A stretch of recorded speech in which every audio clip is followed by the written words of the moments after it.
ইব্রাহিম আলাইহিস সালামের সময়ে একটি মেলা হতো, বাৎসরিক মেলা, যেই মেলায় সকলেই উপস্থিত থাকতো, নারী পুরুষ নির্বিশেষে সকলেই সেই মেলায় উপস্থিত থাকতো এবং সেখানে বিভিন্ন ধরনের অনাচার, পাপাচার, মূর্তি পূজা, মূর্তি ক্রয় বিক্রয়, এরপর আরো নানাবিধ কাজ এগুলি সেই মেলার মধ্যে সংগঠিত হতো, অন্যায় পাপাচার। ইব্রাহিম আলাইহিস সালাম তিনি মনে মনে চিন্তা করলেন যে সব মানুষ যখন মেলায় চলে যাবে, এটা তো একটা সময়, এটা একটা যোগ্য সময়, এই সময় যদি আমি মূর্তিগুলোর ব্যাপারে একটা ব্যবস্থা নেই এবং মানুষদেরকে যদি এর মাধ্যমে যদি মানুষদের চোখটা খোলা যায় তাহলে কেমন হয়। এই চিন্তা করে যখন তাকে বলা হলো যে ইব্রাহিম সবাই মেলা যাচ্ছে, তুমি কি মেলায় যাবে না, তখন ইব্রাহিম আলাইহিস সালাম বুদ্ধি করে তিনি বললেন যে ইন্নী সাকিম, আমি অসুস্থ। আসলে তিনি কি অসুস্থ ছিলেন? ইব্রাহিম আলাইহিস সালাম আসলে কি তিনি অসুস্থ ছিলেন? সত্যিকার অর্থে তিনি শারীরিক কোনো অসুস্থতার মধ্যে ছিলেন না, তার শরীরে কোনো অসুস্থতা ছিল না, তবে তিনি মানসিকভাবে অসুস্থ ছিলেন তার এই গুমরাহ উম্মতদেরকে নিয়ে। মানসিকভাবে অসুস্থ ছিলেন। অসুস্থতা দুই ধরনের হয়, শারীরিক অসুস্থতা, মানসিক অসুস্থতা। তো তিনি মানসিকভাবে অসুস্থ ছিলেন। তাই ইব্রাহিম আলাইহিস সালাম তিনি মেলায় গেলেন না। যখন সমস্ত লোকজন সবাই যখন মেলায় চলে গিয়েছে, তিনি মনে মনে তখন চিন্তা করলেন, ওয়াতাল্লাহি লাকিদান্না আসনামাকুম বা'দা আন তুওয়াল্লু মুদবিরিন। তিনি মনে মনে পরিকল্পনা আঁটলেন যে তোমরা আজকে খালি মেলায় যাও, তোমাদের যাওয়ার পর দেখো তোমাদের মূর্তিগুলির সঙ্গে আমি কি আচরণ করি, কি ব্যবহার করি। তার এটা মনে মনে পরিকল্পনার মধ্যে রয়ে গেল। এরপর ফারাগা ইলা আলিহাতাহুম ফাকালু আলা তাকুলুন। সবাই যখন মেলায় চলে গেল, ইব্রাহিম আলাইহিস সালাম তিনি একা একা মন্দিরের মধ্যে, যেই মন্দিরে মূর্তিগুলো সাজানো ছিল সেই মন্দিরের মধ্যে তিনি ঢুকে পড়লেন। মন্দিরে ঢুকে তিনি দেখলেন প্রত্যেকটা মূর্তির সামনে বিভিন্ন প্রকারের নজর নেওয়াজ, ফল ফলাদি, মাংস সহ অনেক কিছু সেখানে নজর নেওয়াজ পেশ করা আছে। তো তিনি যখন এগুলিকে তাদের সামনে দেখলেন, দেখে বললেন, ওই যে মূর্তিরা, মূর্তিদের দিকে ইশারা করে বললেন, আলা তাকুলুন, এত এত খাবার খাদ্য তোমাদের সামনে, খাইতেছো না কেন? খাও না কেন? এত ক্ষমতা, এত পাওয়ার, খাও, খেয়ে দেখো। মূর্তি কি খাবে? মূর্তি কি খাইতে পারে? তো ইব্রাহিম আলাইহিস সালাম তো জানেন, তাহলে বলছেন কেন? তিরস্কার করে, শরীরের মধ্যে একটু রাগ ওঠানোর জন্য, বুঝেন নাই? শরীরটা একটু গরম করার জন্য বলতেছে, এই এত খাবার তোদের সামনে, খাসটা কেন? এই কথা বলে মূলত তিনি শরীরটাকে কি করছেন? গরম করতেছেন। এরপরে কি করবেন? এরপরে দেখেন কি করে, মালাকুম লা তানতিকুন। তিনি বলছেন, কথা কস না কেন? খাস না কে? কথা কস না কেন? আসলে কি তারা খাবে? তারা কি কথা বলবে? তিনিও তো জানেন যে মূর্তি খাবেও না, মূর্তি কথাও বলবেন না। শরীরের মধ্যে একটু জিদ উঠাচ্ছেন। ফারাগা আলাইহিম দারবান বিল ইয়ামিন।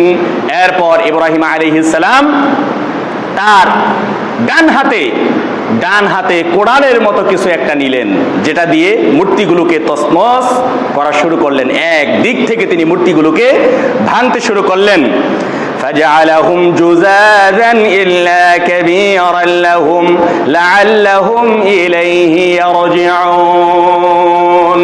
আস্তে আস্তে এক দিক থেকে তিনি সমস্ত মূর্তিগুলোকে চোরমার করে দিলেন, ভেঙ্গে চোরমার করে ফেললেন। শুধুমাত্র একটা মূর্তিকে, বড় মূর্তিটা, যেটা সবচাইতে বড় মূর্তি ছিল, সেই মূর্তিটাকে তিনি রেখে দিলেন, যাতে এই লোকগুলি যখন মেলা থেকে ফিরবে এসে দেখবে অন্যান্য মূর্তিগুলো ভাঙা, শুধুমাত্র একটা মূর্তি বাকি আছে, তখন যেন একটা কৌশল করে ইব্রাহিম আলাইহিস সালাম তাদেরকে বুঝাইতে পারেন। এজন্য বড় মূর্তিটা তিনি রেখে দিলেন, তিনি ভাঙলেন না। এরপর কি হলো?